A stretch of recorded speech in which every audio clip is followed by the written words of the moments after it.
Are AAA fans rejecting WWE? We're going to talk about it. Plus, WWE stars win AAA titles, and a released WWE star had an injury scare over the weekend. It's all in the Cultaholic Wrestling News right now. That's right, you thought he was gone, you were all upset, but he's here and it's like nothing ever changed. That's right, Barry the Shark is here. Barry, how you doing? Hey guys, good to be back on the news. Oh, hey Pacini, I heard you're going to work at Morrison's. That's right, yeah. Good for you, proud of you. I'm not going to miss him, oddly enough. Gonna miss you. This guy, though. Miss you like crazy. I won't miss either. Will AAA fans miss WWE? Well, not with those boos, they certainly won't. So we had Triplemania over the weekend, and it was the first Triplemania under the WWE umbrella. And the reaction to Vikingo suggests that AAA might not be massively enamoured with their plans. No, he retained the AAA Mega Championship yesterday in a steel cage match. He was taking on Alberto El Patron, the former Alberto Del Rio, of course. The crowd very much pro Alberto during this one. When Vikingo made his entrance to the arena, they do the backstage thing. He's walking in with his suitcase, and he is absolutely showered with booze, despite the fact that he's going in there with alleged wrong'un, Alberto El Patron. They are very, very much not keen on Vikingo. And a big part of this, my understanding at least, is because he is seen as a WWE guy, despite the fact that he is like not a WWE guy. This isn't them bringing in like somebody who's been on their main roster for ages or anything like that. He is seen as somebody that the company are looking at as the future guy for AAA. Obviously, he's their world champion right now. He's the AAA Mega Champion, and fans have really fully turned on him. They are not keen at all. No, really. And another reason I saw online, which I thought was quite interesting, was in the way that he won the title. There was like shenanigans all around it, and then even in this cage match itself, there was a few moments where it made Vikingo look weak as a champion. Like there was a bit early on where Patron was wailing in on Vikingo, and Vikingo was like scurrying up the cage to get out of the cage. Feels like something that a Rudo would do. No, I feel like it wasn't. It didn't benefit Vikingo in the way it was booked. No, either. And all the interference from sort of ghosts from Patron's past, really lended to, as you say, not benefiting Vikingo. Yeah, it is a weird one, isn't it? It's a really weird one. My understanding again is that Alberto has been like a really good champion for them, and that he was over anyway, and so fans not best pleased about this. It'd be like your favorite little indie sandwich shop being on the corner, and then it gets taken over by Subway or something like that, and they sort of do the same thing, but they've changed it up quite a bit, and then they're forced to lose a cage match to Vikingo. It's just like that. The old Subway thing where they book the sub in a cage match.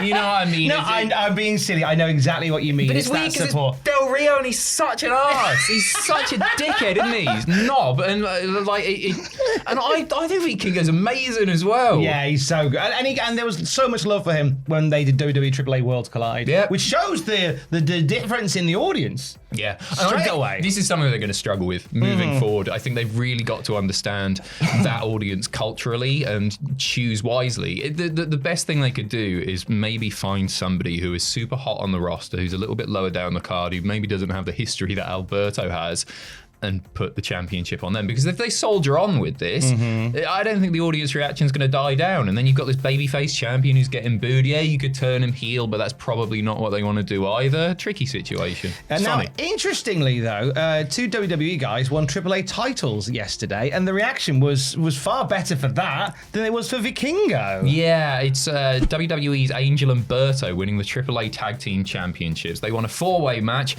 over Sanson and Forastero, Psycho Clown and Pagano, and TNA's Nick and Ryan Nemeth. So yeah, the reaction to this was considerably more favourable than that of the world champion. Obviously, like the lineage of Angel and Berto and the history that they have, it doesn't surprise me, and I actually think that's a really sensible sort of transferal of titles in this case. I think that's good, and yeah, fans are into it. Yeah, really very much into it. So interesting to see how they navigate going forward with WWE and AAA, because because, as we say, and as we learned at Triplemania, it's a very different audience, and you might not necessarily get all the things that you want to get out of it, so you might need to pivot somewhat. I love your idea of bringing somebody up from sort of the upper mid-card and maybe transitioning them, someone that the crowd are completely behind. I wanted it in a jokey way to go, oh, you mean like Mr. Iguana? Of course you do. But then he's not got the strongest of reps in Mexico either. Like there's a few there's a few areas in Mexico which kind of see him as a bit of a joke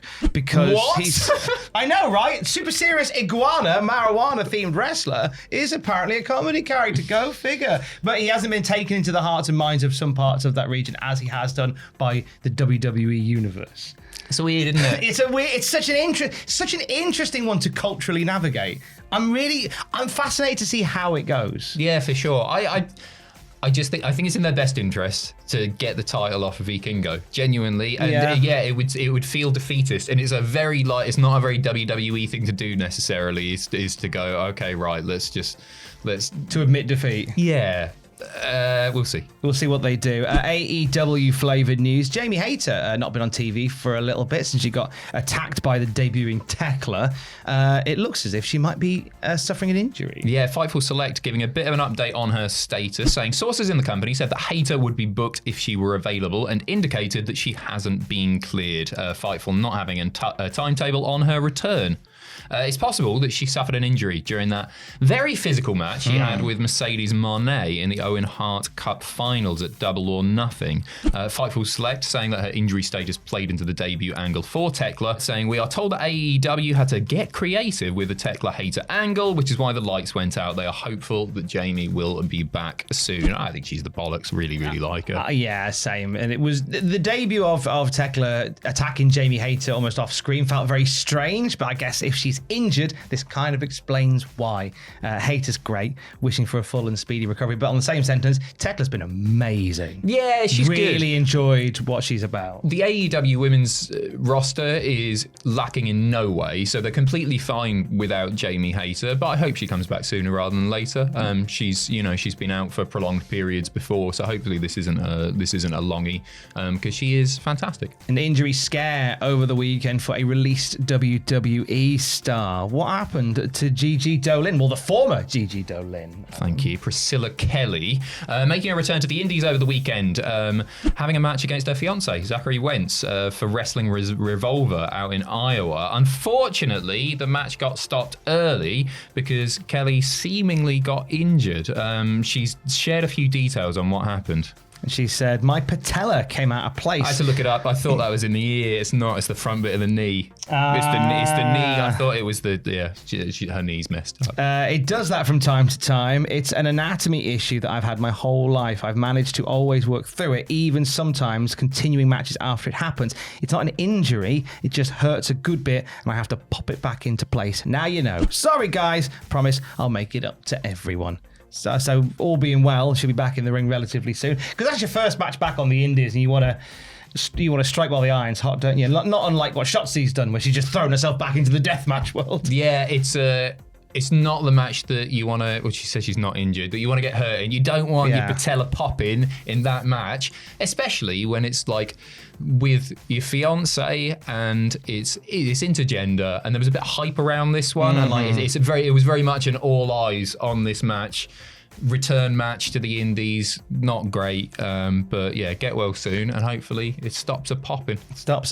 And remember, if your patellas are popping, don't come a knocking. For the very latest wrestling news at any time, you can check out Cultaholic.com. Stay safe. Love you. Bye.